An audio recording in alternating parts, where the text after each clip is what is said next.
Hey guys, it's Andrea Hartstein. I am so excited about this new app that we are going to be using in Bibletown. This is going to help with communication. You're going to be able to see further out on the schedule. You're going to be able to let us know when you can't be there. You're going to be able to help us fill in holes and to see where the need is. And today I just wanted to take a moment and walk you through how some of the features work in the app and where to find things. So the first thing you're going to do is pull up the app in your phone. Mine is this little green icon that says services. Now, if you don't have the app on your phone, the way you're going to find it and get it is let me know and I will send you an email that has a link, because that link is going to send you your username and then it's going to take you to where you can create a password. So once you have that up, go ahead and click on that.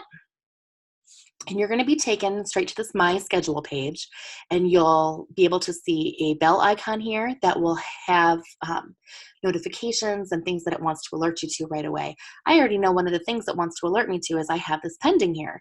Sherry's got me scheduled for March 8th in the threes during the worship service. Now, if I know I'm going to be there and there's no reason that I shouldn't be, then I'm going to click the accept button. Now, let's say that I can't make it. Normally I would be able to be there, but this month I have got a wedding I need to go to. So I want to decline it. Before you decline it, what I would ask you to do, we're going to still ask that you would switch with someone else on the team. That just helps us out tremendously when you can do this. Now, I have on my phone, how I've always done it is I've got all of the phone numbers for everyone who serves in the threes. I've got them in a text message, and I would send out a text that said, hey, I'm going to be going to a wedding on March 8th. That's when I'm scheduled. Can anyone switch with me by any chance? And if someone said yes, then we're all set. There's another way. Maybe you don't have everybody's phone number. Maybe you don't have their email addresses. Well, guess what? This app is going to keep you connected to everyone. Let me show you how. You can go up here to this little menu button, and when you click it, there is a little icon that has people. Click on there, and you're going to be able to see a list of everyone who is serving in either Bibletown, the worship team, or the ushers. I believe that's everyone who's in there right now. So if you clicked on the email to send an email to find out if anyone would be willing to switch you, you're sending this out to 92 different people. And I have a good idea that most of those people are not going to be interested in switching with you. Here's what you can do instead. There's a little filter button here. If you click the filter, it's going to pull up this screen. Now, these tags here are for the worship team. This doesn't have anything to do with Bibletown, so just ignore those. There's a team section up here, and when you click that, you're going to find these three selections, and you're going to click on preschool, Sunday morning, children's ministry, and here you'll be able to see all the different positions. So I'm in the threes in the worship service, so I'm going to click that one, and then I'm going to click done. So now, rather than sending it out to 92 different people, I'm only sending it out to 7. So I can say, hey, this is Andrea. I'm going to a wedding. Can anybody switch with me? So then, so same thing. Then you're back to the same spot you were if you text messaged everybody out. So let's say someone, maybe Sandra, says, yes, I can do it. I'll switch with you. Great. The next thing you're going to want to do is come up here back to the menu. When you click on this little clipboard, that takes you back to the dashboard. And then you can decline. You can also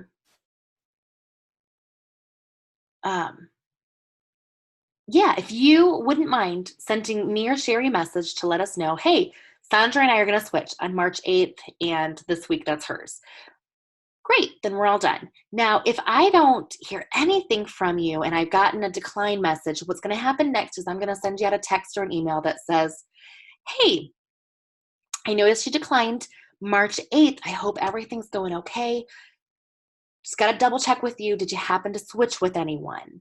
And then we'll just go from there. And then down here, you can see where you're confirmed. So once you're confirmed, you can click on this day, and it's going to take you to that day. It's going to have a picture of the book. Now, bear with me because this is new to all of us.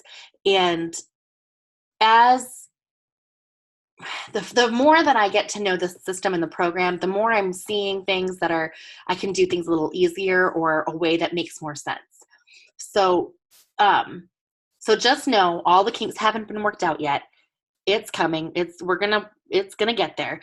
But you'll be able to see that, okay, February 23rd, I'm gonna be in the children's department. We're gonna be talking about session 4, Esther helped her people. You can click on order of service. And this is going to give you just a suggestion of what you can do during the morning. It's going to tell you, if you could arrive 15 minutes early, then you're going to be well on your way to being prepared to receive children. And then the rest of the morning progresses from there. You can see, welcoming and opening play and cleaning up the toys, and snack time and story and bathroom break and craft. And it gives you just a suggested timeline to work with. Now, ultimately, you are the leader in your classroom. Maybe, for me, I like to tell the story and have the snack at the same time because for the 3-year-olds class, it just works really well for me that they're all sitting down and their hands are busy putting food in their mouths and they're quiet and they're listening to me.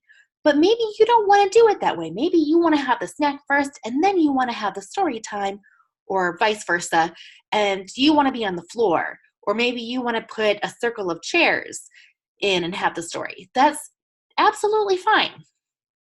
These are just suggestions. One thing that you're going to find if you click on these, now here's one thing that I was when I was saying that there might be a better way to do things, because I might be able to put some things down here and I didn't realize that I could do that.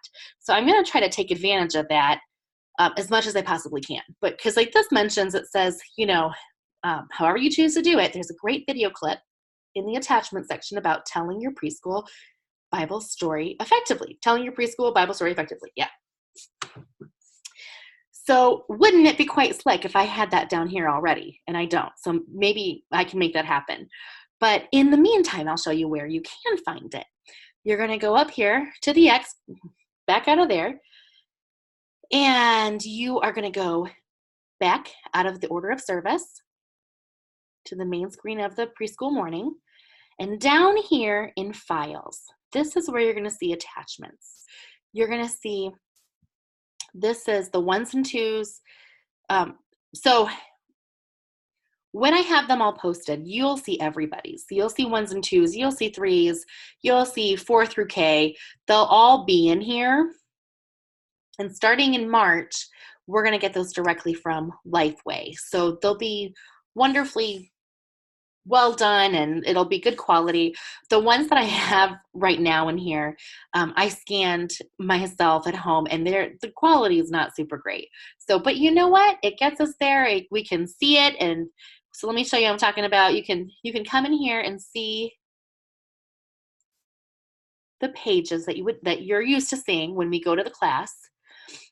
And Karen has graciously let me know that if you let her know 2 weeks ahead of time before you are going to teach, if you would like to have a hard copy, she's willing to make those for you. But we need to let her know 2 weeks ahead of time.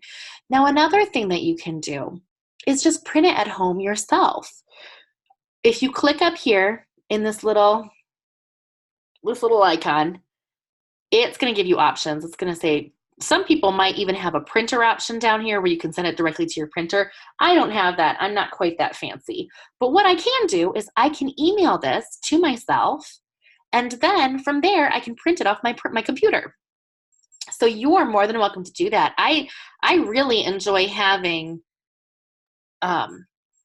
hard copies in my hands because I like to go through and highlight things and circle, and I like to emphasize the things that I want to pull out, and maybe there's a finger play that I want to do. And so however you want to accomplish that, you're welcome to just use it straight from here. There will always be the at least the one main copy that we're used to always having in our classrooms. So you don't have to necessarily work from your phone, but as you're preparing, it's great to be able to have this on here. So then all the way down here at the bottom, there's a YouTube video, Tell Your Preschool Bible Story Effectively. Now, if you were to click on that, it's going to take you to a YouTube video that's about 2 minutes long, and it tells you exactly that, how to tell your Bible story effectively. So that's where you'll find, if it ever mentions that there's something in the files that'll help you, this is where you're going to find them. These other things are finger plays. And if you have worked with preschoolers for long, you will find out, or you probably already know, that finger plays are magical because they keep kids' attention, they get them engaged. These ones are things like Itsy Bitsy Spider. I'm a little teapot. I'm going to try to find some more finger plays that have more of a like a biblical tone to them, just because sometimes it's great to really what's the word I'm looking for? It really enhances what we're doing and draws them into, getting ready to hear the Bible story.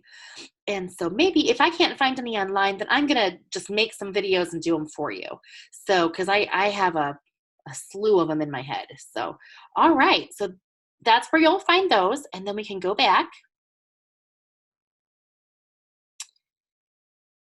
The other thing on here, there's a times. This doesn't necessarily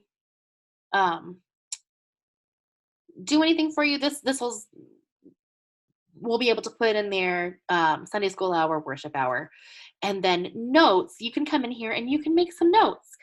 Maybe you wanted to remember to bring something to show the children that had to do with the story, or maybe you wanted to make a note about a finger play you wanted to do, or maybe make a note about a song that you wanted to teach the children, or maybe you had a great idea of how you could help them to remember the Bible verse. This would be a great place to make notes about your morning.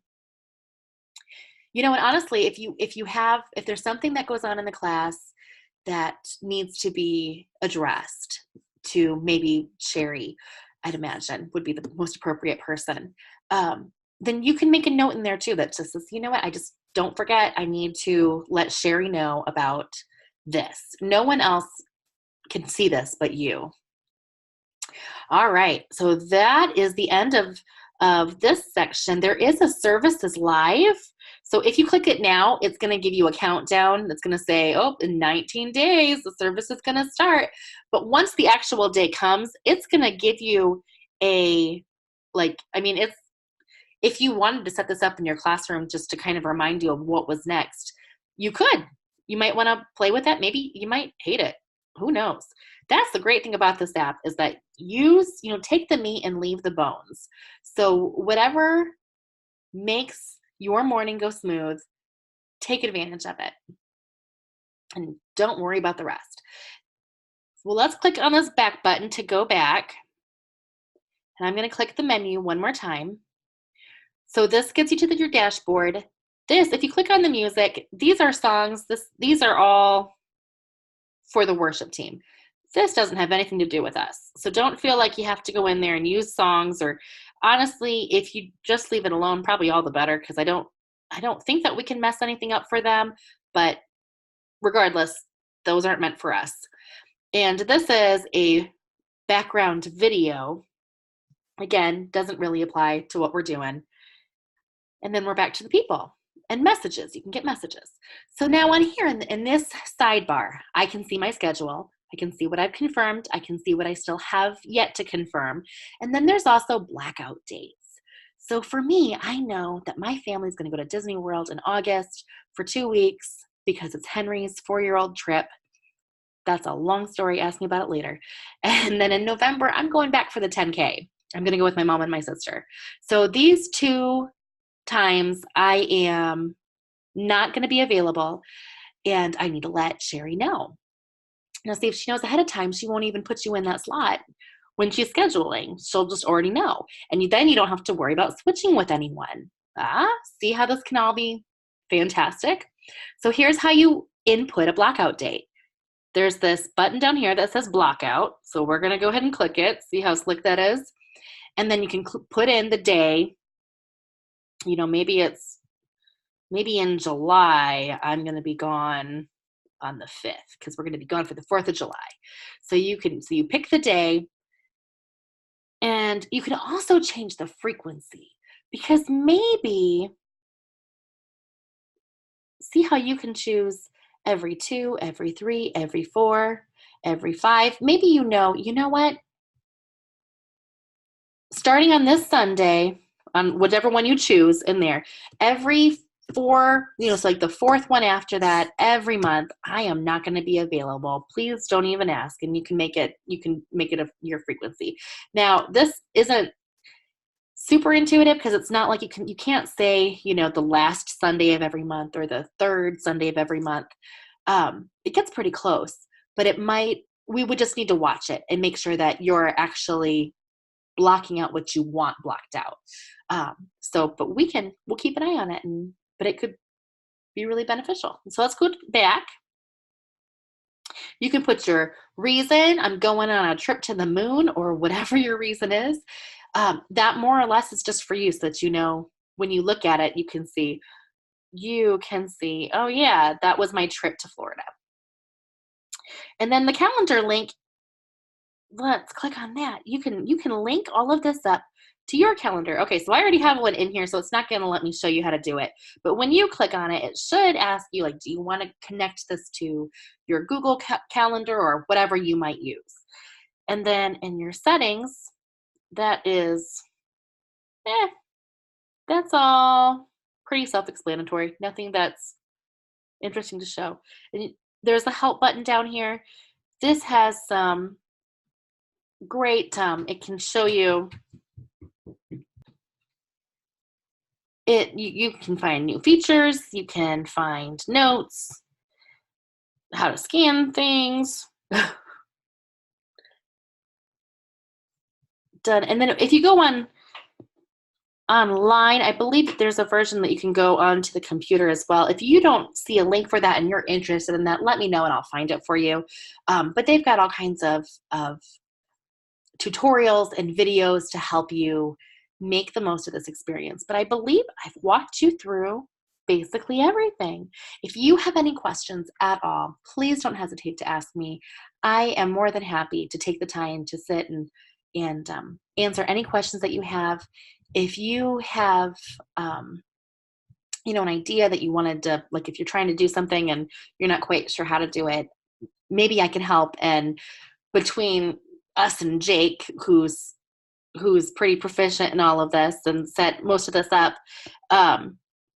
we'll make it happen. We'll figure out how to make it work. I found one more thing. If you click up here, my profile, you're going to find your contact information, emails, your schedule, blockout dates, your teams. At some point, we'll probably have tags. If you click your contact information, if there's anything that's not correct, would you please edit it? If there's something that we don't have in here for you, would you please edit it?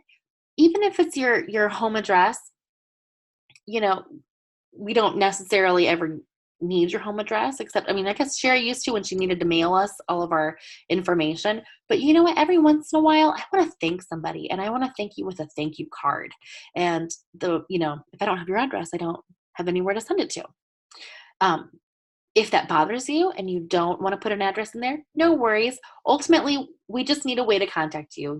Your phone number or your email address is going to be the most effective. But yeah, so that is that. Oh, I'm sending messages, apparently. All right, and that's it. Again, if you have any questions, just let me know, and I will see you guys on Sunday.